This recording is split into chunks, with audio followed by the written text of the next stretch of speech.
You're listening to Recovery, Healing, Outreach, and Awareness, a podcast about domestic violence, sponsored by Randy's House of Angels. Domestic or intimate partner violence is a complex and silent epidemic that affects millions of people worldwide. To respond to the overwhelming issues associated with domestic violence, Randy's House of Angels has produced a series of podcasts beginning in October that will bring this epidemic to the forefront of public consciousness and break the silence that often shrouds it. I'm Paul Miller, the producer of this program, and we invite you to access the podcasts by going to randysHouseofangels.org. Today, we are discussing what are some of the emotions and thoughts that victims of domestic violence experience. What makes them stay in the relationship? Joining us here today is Barb Roddin and Nancy J. Chavez. Nancy Chavez is a victim and survivor of domestic violence and the survivor of the murder of her daughter, Randy. Barbara Roddin, wife, mother of 3 children, and grandmother, will share her experience as a domestic abuse survivor. She will share how she became a widow at 30 years old, her marriage of 16 years to an abuser, the ongoing harassment and stalking, filing a PFA, taking part in several court hearings over child custody, child support, and the mental abuse of her children.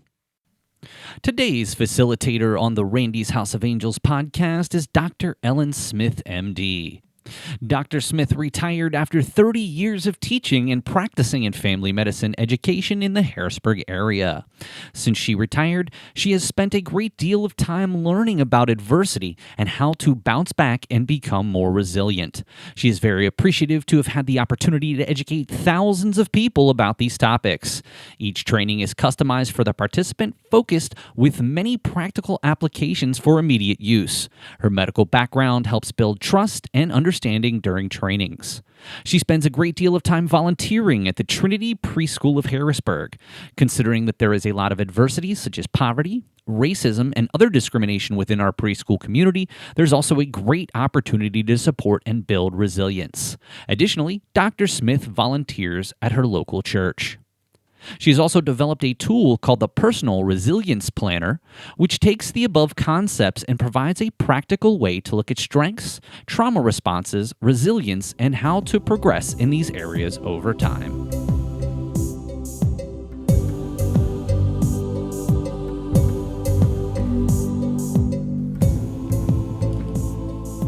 Barb Roddin and Nancy Chavez. So good to see you today. I'm glad you're here. We're going to talk about why victims of domestic violence don't leave. But let's start with your stories. Barb, would you tell me a bit about your story? Tell the audience about your story. I am, first of all, a mother of 3, and I was married to a narcissist where he covered his tracks. He covered his personality very well for the most part. I began to see signs of dysfunction even before the marriage and the day of the marriage, and certainly the day to follow after the marriage. Unfortunately, he came from a family of severe dysfunction on the inside, not the outside, and that's where my story begins. Excellent. Thank you for starting your story. We'll talk a bit more as we go.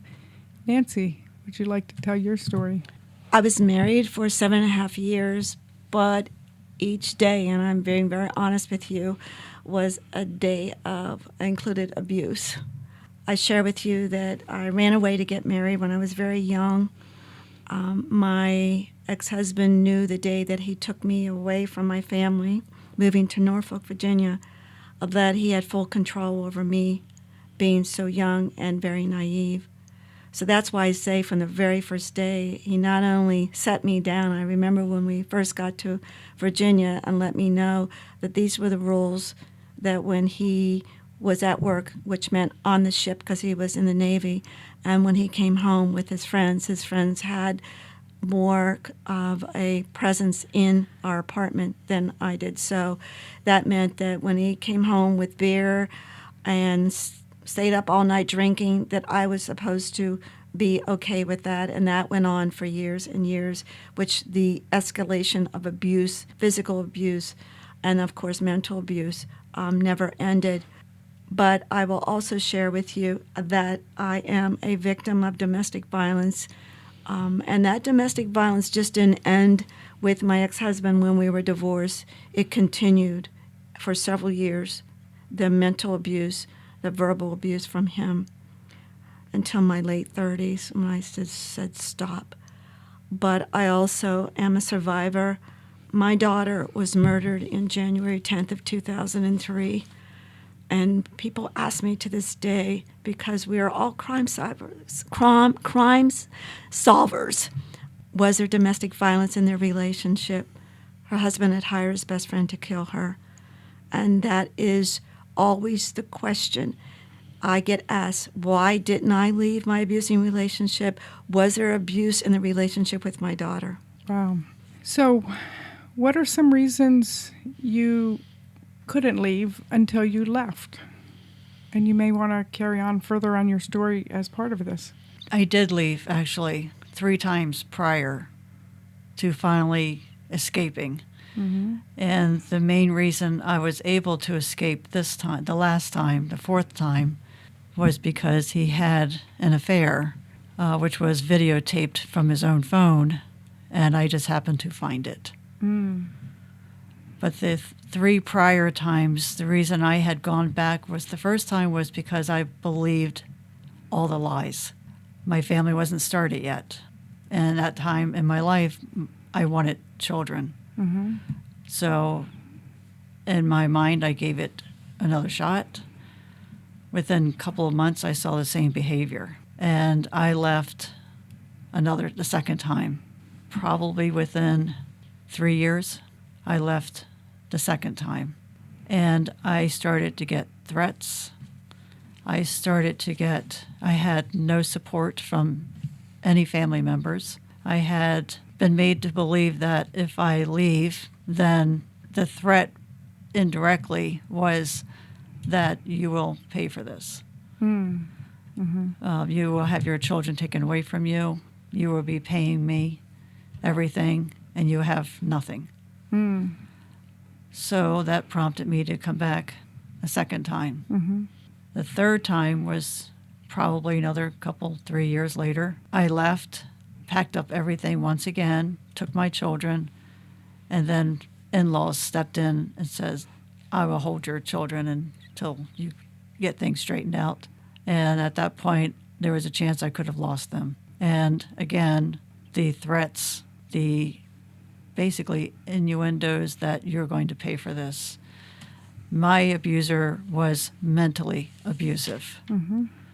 Many threats that he was going to end my life. Many threats that my life will never be anything. Mm-hmm. And after 14 years of marriage, even 10 years, 8 years of marriage, you start to believe everything your abuser says about you. Mm-hmm. And that put a lot of fear in me. Mm-hmm. He was very, very intimidating. Mm-hmm. In my mind, I thought he had a lot of connections to where he could make all this come true. And that's the last time I had gone back. Mm-hmm. And then the 4th time was I finally was able to get away, and that was with the PFA order. Mm-hmm. And just finally being strong enough to not believe the lies anymore. So, did the abuse restart immediately each time you went back, or was there a honeymoon period of not getting abused? It was a honeymoon period of very short amount of time. Mm-hmm. Mm-hmm. Just enough to make me believe that it's going to be much better this time. Mm. Okay. And just as quick as I started to believe that, I was being fooled. Mm. And the behavior is always going to be there. Okay. You were fooled, you were lied to, you were threatened. Thank you. Nancy, what are some of the things that made it hard for you to leave? And I think the hardest thing was that I believed he loved me. mm-hmm. That I made an excuse to, or maybe it was a denial, to think that him hitting me and hearing him say he was sorry over and over again, that he truly loved me.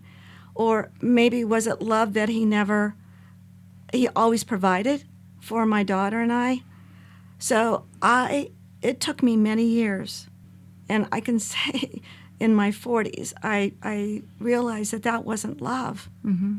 When you abuse someone physically, mentally, verbally, that is not love. And I was able to experience love by another man later in my life that made me realize that. When Barb talked about an escape plan, I never had an escape plan because where was I to go? All I knew is that I needed to have shelter for myself and my daughter. I need to have food on the table. I need to have a place for us to live. And that was a comfort for us. And I know that many victims, they face that financially, like they don't leave because they have that level of comfort. It's hard to break away from that. It's not easy. I never left. But my abuser left. My ex-husband, I can remember many times that he would tell me, I don't love you. I'm going to do whatever I want. And he would leave for a couple months and come back. But I never left because I believed and I hoped that when he came back, that he would be a different person. But all he was doing is experience, what I call the life de loca. Everything. You have everything. You have a wife at home, raising your daughter. Whenever you came home, you had food on the table, you had a nice meal, someone to, clean your clothes, someone to take care of the yard, your house and everything. Why would you give that up? So I never left for any reason because I believed that he would have changed each time, or every day in my life that he would come home a different person from work or would see something beautiful about our relationship. And that's very sad to me, that it's really sad. But then over the years, I thought to myself, I can't think like an abuser. I can only think as a victim and what was happening to me and my daughter. Did you try to change him yourself? Absolutely not. I was young when I got married. I was 18. And it was so overwhelming for me when I got married because I ran away, as I mentioned, and got married to him. And it was so new because I moved to a city I was never part of, and there are lots of people and lots of things going on and rules from him and everyone else. And no, not at all. That's kind of sad, though. I don't know. I don't think it's very effective, but let me ask Barb, your thoughts. Did you ever try to change your husband? From the moment I met him. Okay. Because my feeling was that I felt that he needed someone to care about him because he seemed like he was just kind of miserable, and I'm thinking because he didn't have somebody. And I was 30, so 31. So what did I know? I fooled myself into thinking that I could change someone like him. Mm-hmm. And it doesn't happen. They don't change. Mm-hmm. They don't change for you. They don't change for themselves. Their mindset is what is the best for them. Mm-hmm. Mm-hmm. Yeah. Ellen, I also want to mention is that I was a strong believer that whatever the change would take place would start with me. It had to start with me first. Mm-hmm. I couldn't expect my abuser to change because he learned that behavior, and I also learned that about his family. And I know that Barb mentioned that's what he witnessed, that's what he experienced in the relationship between his mother and father. So I knew then when I recognized that this change was not going to take place. But I always knew that I don't change people. I changed myself. I've empowered myself to know that I needed to take that step to get out of the relationship as I grew older and kept experiencing this. But I wasn't even thinking about changing him because I knew I'm not responsible for him. I couldn't change his mindset. That's what he learned.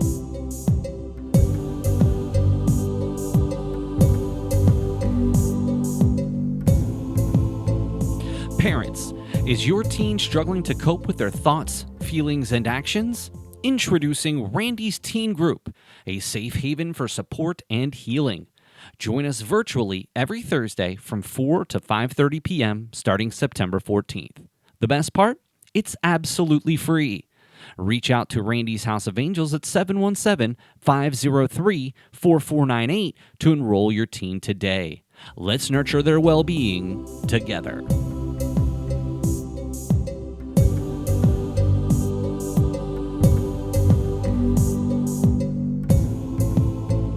So you've implied that there was abuse in his household growing up, and he continued that cycle. It was very interesting. I had to live beside his parents at one point. That was one of the requirements when we moved back to Pennsylvania, that there was a house right beside his parents that each of the boys lived in. He had 3 brothers. And so it was our turn. But I know it sounds crazy, but at the same time, right beside us, his mother and father, and, it was so convenient. And then I kept learning things. I learned a lot about his mother that I never physically saw before. I saw how she treated her father that was in a basement in the same house and how he was treated. And then things started coming out about abuse in the house from my ex-husband. He finally admitted it, that he was so angry at his father. This is so bizarre. He was angry at his father because his father abused his mother when he was growing up. Then his mother started abusing her husband, his father. So it changed, the roles changed. And I said, this is unbelievable. This is why I've been experiencing this all these years, because of the learned behavior from his mother and father, the roles that they played in the abuse. Yes. And just a quick future mention, in episode 7, we're going to talk about people who go from being victims to abusers. And that's a wonderful, wonderful topic. Barb, did you try to change your abuser? Did he have a history of abuse in his family? His abuse was not physical, although he's tried to, as in restraining you from being someplace, going someplace, or saying something. His abuse was mental, and I believe it came from his mother's side, because his mother's father they all had the same type of personality. Mm. So changing them wasn't, as I found out later on down the road, that you don't change them. But one thing did happen, that I noticed that I was becoming him. In order to deal with his personality, I had to become that personality as well. That was not even a changing point for me until after I got away from it. I realized that I was becoming him, in a sense of the way he talked to people, the way he interacted with people. I was becoming that personality. That's the only way I knew how to deal with him. Right. And you'd said before you're losing your identity, and want to definitely hear more of that. And some of your identity is moving towards his to deal with him. So tell me about losing your identity. You forget who you are. You start believing everything that they have told you, that you're nothing. You don't know how to do anything. You can't cook well. You don't even clean the house well. You don't even take care of the kids. You're awful mother. You don't take care of your kids very well at all. You don't do this. You don't do that. Mm-hmm. You don't go to all their games. Your work. You're going to work and then still go. You can't go to the games. What's wrong with you? Don't even speak to me at the games when you do get there from your work. What kind of person are you to do this to your kids? You're not doing anything with them. Granted, he never did unless he went to a football game or a baseball game or softball or whatever it was, soccer, whatever he was pushing the kids to do. Why aren't you doing those kinds of things? Mm. Why don't you take them? There's been a time where my youngest daughter was left behind because he was going to a football game. She was 4. Wow. She walked down the street to a family member's house. He left her behind. So there's a lot of directing of his anger. Somewhere along the line, his anger developed. As I found out later on in the years, that he actually tried to hurt his younger brother, and he fed him bleach. Okay. So the anger started, I believe, with him. But yes, you do change. You do change to a degree, whether you want to or not. Unfortunately, not everybody, but I found myself, I was changing me. Right. I didn't know what I liked anymore. Right. I didn't know who I liked. I didn't know what kind of conversations to have. And even to this day, which I have a very loving, supportive husband, I still find myself waiting for those questions to be asked, like even going to a grocery store, putting some things in the cart. I'm waiting to be told, do you need that? What do you need that for? And what did you hear from people other people, perhaps coworkers or people at the soccer field or acquaintances or your family perhaps that might have been contrary to what he was putting you down about? They didn't know to the extent of what he was doing to me mentally. Okay. They didn't know, and I know I've said this before, but it was like, oh, that's just how he is. Mm-hmm. You know it. That's just how he is. That's just his personality, Okay. which unfortunately allowed his behavior. Okay. That's how he is. That's just what he does. You know, he doesn't like that kind of stuff. So a lot of people protected him because of his personality, although he had unacceptable behavior, not just personality differences. They still protected him. They still protect him. They still watch the behavior. We had animals, and he was abusive to the animals. And that was in the public. If people would see that, and they just thought, well, how mean. He's just mean for doing that. But that never stopped. People just watched it happen. Wow. So people didn't speak up, which is another form of protecting. Yep. Yeah. Yep. Nancy, did you lose your identity, at least in some ways? Of course. I didn't even know who I was. Like I said, I was young, I was naive, and I believed everything my ex-husband said to me. I believed him. People asked me, was he a good provider? Yeah, he was a good provider, but you could have all the materialistic things in the world and you still don't have that, what they call love. Love is so important. Love is just more than words. Love is showing that compassion for one another. Love is not hitting a person across the face or kicking them when they're 6 months pregnant and almost losing your child. Love is about just empowering you to be you. And I would say that, if you get to know me, I grew from someone that I didn't even like. I didn't even know who I was. Now I'm completely different. I'm like I blossomed because I allowed myself to understand what I didn't want to be. So he empowered me to say, I don't want to be like him. I don't want to be dishonest. I don't want to live in secrecy. I want to be who I am, to offer something more to my daughter. Now I look back and people say to me, really, were you really like that? Yeah, I was. It was very difficult for me to go to the grocery store like Barb. It was difficult for me when I moved in my first apartment to pick out color of curtains. It was difficult for me to understand what to wear because I was only allowed to wear jeans and a flannel shirt because that's what he wore every day. And that was because he didn't want guys looking at me. There was always a mission to that. But I am now a person that I love.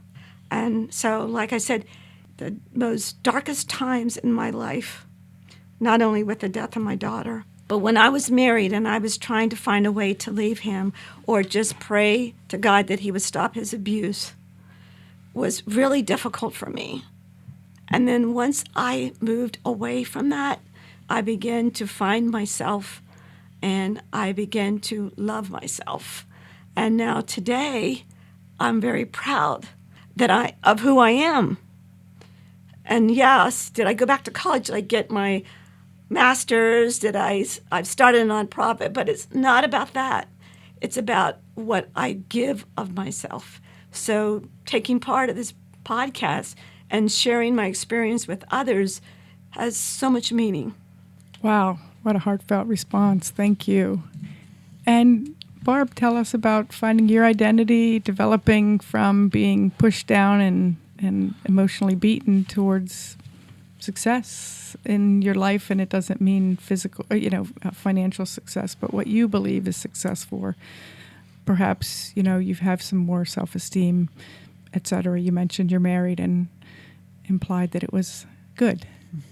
Yes. I think once I was finally able to escape, when I found what I found with his affair, I knew that in my mind, I needed to see that. I needed that proof and know in my heart that, okay, this is what it is. Now is your opportunity to act on it. He did move out of the residence, and with that, he moved out, but he still had keys to get in. So when I was at work, he'd go through all my belongings and then question me, Why do you have this? Whose is this? What do you have this for? Go through all my stuff. And then I would go home during my lunch because I worked about 5 miles from the home. Go home, take my dogs out, and he'd be waiting at the end of the street and watch me. But I knew when I finally got my own place, the burden that was lifted off of me, knowing that I don't have to put up with this anymore. During the transition from him moving out and me moving out, I would get phone calls of everything that he was going to do to me, I was going to come home to.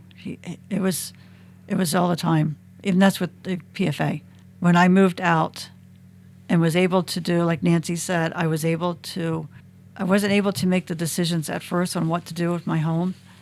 But as time went on more and more, it was a little bit easier, and I still second guess. Even today, I still second guess, was that a good place to put that picture? Or was that the right color? How about the flooring? Because I do a lot of construction. How about that flooring? Was the flooring okay? Do you think that, in my mind, I'm always questioning myself. I didn't necessarily find my identity 2 years later, but I remember I had written something to that effect that don't ever lose your identity. It takes a long time to get it back or to find it again. Mm-hmm. But with a supportive husband that I have now, without his help, I think my healing would have taken much, much longer. Now, I still have some residuals as I question myself a lot. Should I have done this? Should I have done this better? Or am I good enough? I think the biggest threat I was to myself living in that environment was that I wanted to be taken. I wanted the pain to go away. Mm-hmm. I didn't want to be alive and keep dealing with this. Mm-hmm. And then when I finally got out again, I was able to move on, and I still feared that he was going to be stalking me, mm-hmm. showing up, be in my garage. I've always checked my garage when I got home just to make sure he didn't get in the house somewhere. I go through the house to make sure he wasn't in there, mm-hmm. even though there's a possible way he can get in. But I still felt like he was still lurking and mm-hmm. waiting for me to be home by myself and then come after me. Right. So you felt threatened even though he was not there mm-hmm. because you had been threatened so much. Mm-hmm. Yes. Yep. If you would like any sense of how it affected your children? Absolutely. That is the reason why I started Randy's House of Angels, because I knew deep in my heart after my daughter Randy was murdered, I had to do some soul searching. I had to understand why domestic violence, and I understood it was not until my late 30s that I was able even to say I was a victim of domestic violence, because that was what society was talking about, domestic violence. So I had to come to terms with reality for myself. But then I looked at Randy. I looked at my daughter when she was in a home where there was domestic violence. And I realized that she always protected her father, that she witnessed domestic violence. She was in the high chair when her father would throw the food across the room, or she would be in her room where he thought he was closing her away and putting her away from the abuse when he was slapping me and I was crying, or she saw my bruises. So, children play such a big role in our society in general, but more so when there's a home where there's domestic violence. And that's the reason why I started Randy's House of Angels, to help children that are victims of and exposed to domestic violence. And I think that we talked about our abusers coming from homes where there's domestic violence, that's where it starts. Mm-hmm. Children perpetuate the behavior that they learn. Absolutely. Anything you'd like to add? They do see. Whether you think they see it or not, they see what mm-hmm. goes on in a home. Mm-hmm. It may not be talked about, but they're watching. Mm-hmm. And even with mental abuse, domestic violence isn't always physical, and I think that's a huge misconception for most people, is that it's not just physical. Mm-hmm. It is very much mental as much. Right. A mental abuser will go that route, I think, because they don't want people to see what they've done. Or yeah. they like, unfortunately with Nancy, she was forced to hide what her abuser was doing to her. Mm-hmm. And the mental abuse is just as bad, because you do find yourself hiding. You're hiding not necessarily the scars on the outside, but you're hiding your scars on the inside. Right. And I think that's a tough road. It is a It's a very tough tough road. road. Speaking of a tough road, domestic violence is all about power and control, and that's unacceptable to have power and control. It needs to be a mutual relationship. Are there any comments that you'd like to share with our audience? The audience may be people who've have been or are being victims of domestic violence, possibly abusers, possibly children, possibly people just interested in this topic. So any comments that you'd like to make? Always know that there is a way out and that they are strong enough to do it. They can escape with help of supportive people in their lives. If they don't have, just knowing that they are strong enough to get through this. They are not what their abuser say they are. They will get out of this. There is hope. And I know like people they feel like there's no road out, but there is hope. They are worth it. And that's the biggest thing. They are worth more than what their abuser says. Say Excellent. they are. Yep. And I would say that please prepare a safety plan. Yes. Get help from others. There are a lot of resources in your community. There's individuals like myself that are advocates in that work in communities across the state of Pennsylvania, of course. But just get help and know that you're not alone. You're not alone. You're not alone, and you're worth it. And just one more thing. I've heard that sometimes people who are victims of domestic violence get judged for being victims or for not leaving. Any thoughts? Last thoughts? Until you walk in my shoes, you will never know. I don't want a person to be a victim. I don't want a person to be a survivor of the death of their child. I just want an individual to know that there are others out there that truly you can find a loving relationship, and just be aware of the signs of an unhealthy relationship. Excellent. And some of our prior podcasts have talked about signs of an unhealthy relationship. Barb, any other comments? Like Nancy said, there is resources out there. There is hope out there, and no abuser deserves the recognition for being a good guy or just being, hey, that's how they are. That's not acceptable. Mm-hmm. And unfortunately, the abuser doesn't realize what the victim carries with the rest of their lives. Yes. And there is, like they say, there is hope out there. There is hope. There's resources. There's just a matter of making up your mind and saying, okay, enough's enough. Enough's enough. There are hope. There are resources. Barb and Nancy, thank you so much for your time. You're welcome. Welcome.